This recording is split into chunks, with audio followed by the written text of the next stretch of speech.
Magandang hapon mga katripping, nandito na kami. Natapos na naman ng buong araw na paglilibot namin dito sa Marikina. At syempre si Lester, nag-shopping ho siya ng mga ipapamigay niya mga bag. Nandito ho siya, ito yung mga bag. Ayan. Ano masasabi dito doon, Lester? Kamusta naman pag-shopping mo ng buong araw? Madami. Ayan. Andito na kami. Sino ang bagong pinapausin Lester, mga lalaking gumagamit ng ladies bag? Ayun. At syempre, ayan ho. Ayan, yung ipamimigay for the charity ni Lester sa programa niya.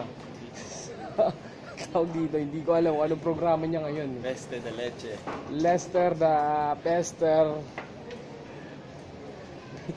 Yung charity po niya, inaawa siya sa mga babaeng walang maisuot at kawawang nagtatrabaho gabi-gabi.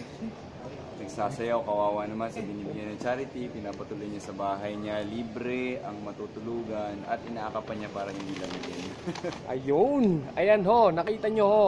So Charles and, anong pangalan ng bag? Charles and Keith, naghahanap po kami ng mga sponsor. So Aldo, next ka na. Ayan ho.